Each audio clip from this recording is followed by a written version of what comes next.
কিছু কিছু প্যারেন্টস সত্যি এতটা ভালো যে তোমার তাদেরকে পড়াতে যেতে ইচ্ছা করবে, তাদেরকে পড়াতে যাওয়ার কথা উঠলে ভাবলে তোমার গায়ে জ্বর আসবে না। মানে সত্যি তাদেরকে পড়াতেও খুব ভালো লাগে, তাদেরকে অনেক মন দিয়ে পড়াতে ইচ্ছা করে, তাদেরকে নতুন কিছু শেখাতে ইচ্ছা করে just because of their parents. এবার দেখুন, আপনি বলতেই পারেন যে তোমাকে টিউশন ফিস দেওয়া হয়, তো তুমি পড়াতে যাবে এবং নতুন কিছু শেখাবে, এটাই তো স্বাভাবিক। হ্যাঁ, কিন্তু টিউশন ফিস নিয়ে জাস্ট শেখানো আর টিউশন ফিসের সাথে সাথে ভালো ব্যবহার পেয়ে শেখানো ডিফারেন্স। আমার সত্যি তাদের প্রতি অনেক শ্রদ্ধা, যারা বোঝে, যারা অ্যাকচুয়ালি টিচারদের কষ্টটা বোঝে, বা যারা বাড়িতে কষ্ট করে পড়াতে আসে তাদের কষ্টটা সত্যি বোঝে।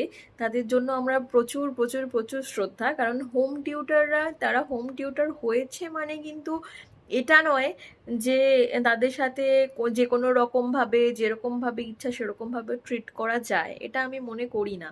তো যারা অ্যাকচুয়ালি ডিসরেসপেক্ট করে বা হেলা ফেলা, ঠিক আছে এরকম টাইপের একটা ভাবে, ও ঠিক আছে এমন তো কিছু ব্যাপার না, এরকম টাইপের যারা ভাবে, আমি তাদেরকে হাত জোর করে অনুরোধ করব, প্লিজ আপনারা এরকম কিছু ভাববেন না। Please respect them. তারা টিউশন পড়াতে যাচ্ছে আপনার বাড়িতে, তার মানে কিন্তু তারা কোনো রকম কোনো হেলাফেলার মানুষ না।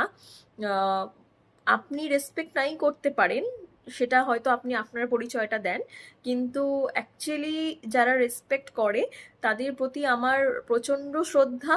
যে না, হোম টিউটরকে সম্মান জানানো উচিত, তাদেরও টেক কেয়ার করা উচিত, এটা অনেক পেরেন্টসই বোঝে। তাদের জন্য সত্যি সত্যি আমার অনেক ভালোবাসা, অনেক শ্রদ্ধা। এবং যারা করেন না, যারা মনে করেন যে হ্যাঁ ঠিক আছে চলো, ঠিক আছে যেভাবে ওকে একটা ট্রিট করা যায়, তাদেরকে আমি হাত জোড় করে অনুরোধ করব, প্লিজ সেটা করবেন না।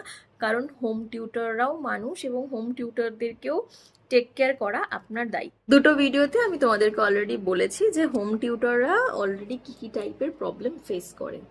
এবার আমি তোমাদেরকে কিছু পেরেন্টসদের ভালো হওয়ার, ভালো পেরেন্টসদের উদাহরণ দিচ্ছি। যেমন ধরো, কিছু কিছু পেরেন্টস এরকমও আছে যে ধরো তোমাকে তারা এক্সট্রা ডাকলো, ঠিক আছে, এটা আমার সাথে ঘটে এবং হয়ও, আমি তাদেরকে চিনিও জানিও, আমি হয়তো নাম মেনশন করতে পারছি না। তোমার ধরো এক্সাম আছে, এক্সামের ডেটে তোমাকে ডাকলো এবং তারা এটাও মেনশন করে যে ওই দিন তো ওর একটা এক্সাম রয়েছে, তুমি পারলে প্লিজ একটু এসো, দরকার পড়ে এক্সামের পরে একদিন তুমি মেকআপ দিয়ে দিও। এই টাইপের প্যারেন্টসও কিন্তু আছে। শুধুমাত্র বার্গেনিং করা বা টাইম খুঁটিয়ে দেখা প্যারেন্টস নয়, এমন কিছু ভালো প্যারেন্টসও এক্সিস্ট করে যারা তোমাকে তাদের পড়ার ডেট না থাকলেও এক্সট্রা ডেটে যদি তোমাকে তারা ডাকে, তারা এসে নিজে থেকে বলে যে হ্যাঁ ঠিক আছে